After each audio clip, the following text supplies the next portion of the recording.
konten media sosial yang kita manage, kita share, dan kita kembangkan secara konsisten berkesinambungan adalah yang berkaitan satu tentang paradigma lalu lintas. Mengapa paradigma lalu lintas ini penting? Karena ini merupakan cara melihat dan memandang lalu lintas secara filosofis, secara sosiologis, secara geopolitik dan geostrategis, secara globalisasi, secara modernisasi, dan juga berkaitan cara operasional, secara pelayanan publik, serta secara yuridis.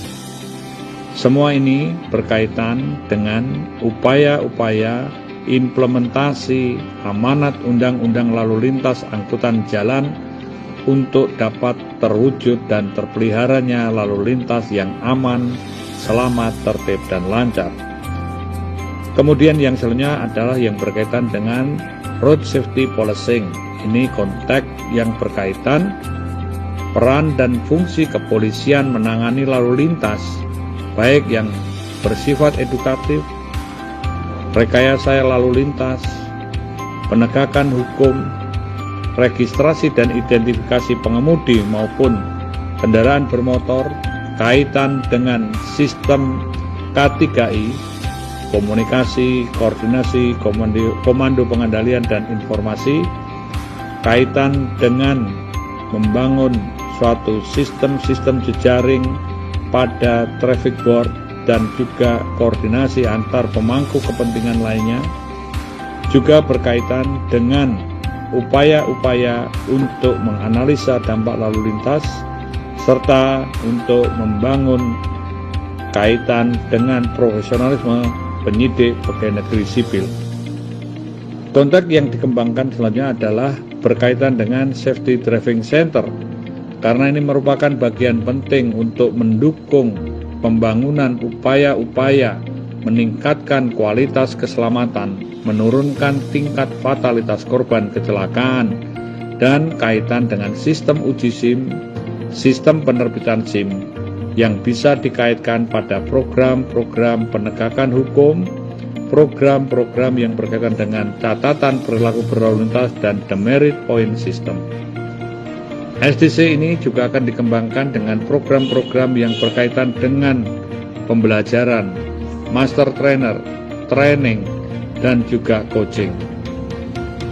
Hal yang penting juga untuk dimanage dan dikelola adalah electronic traffic law enforcement. Pada konteks penegakan secara elektronik ini terus-menerus dianalisa dan disampaikan untuk menunjukkan progres, perkembangan, serta kemampuan para petugas polisi maupun terbangunnya budaya tertib dalam masyarakat.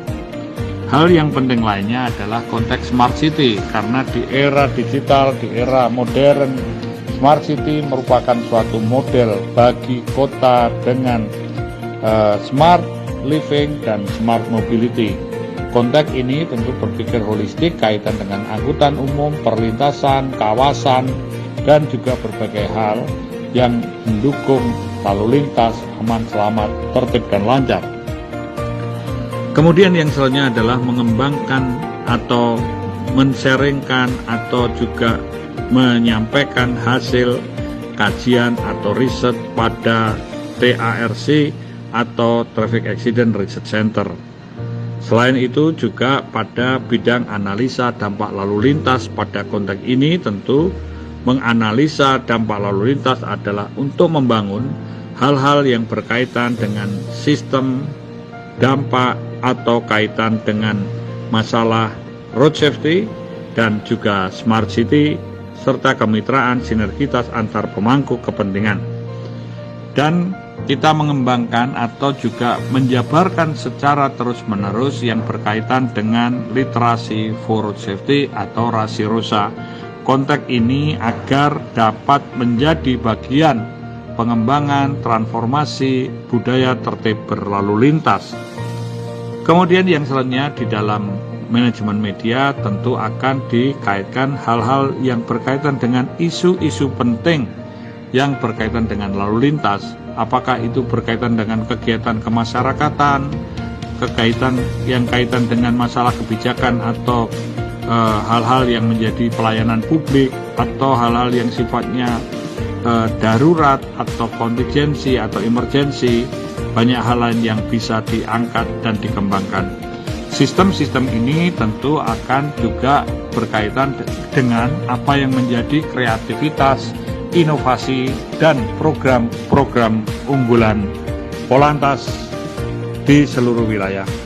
Konteks ini, maka konten media sosial harus di-manage secara profesional, secara konsisten, inovatif, kreatif, dan edukatif, serta inspiratif, fun, yang terus-menerus menjadi rujukan atau standar informasi kepolisian khususnya lalu lintas.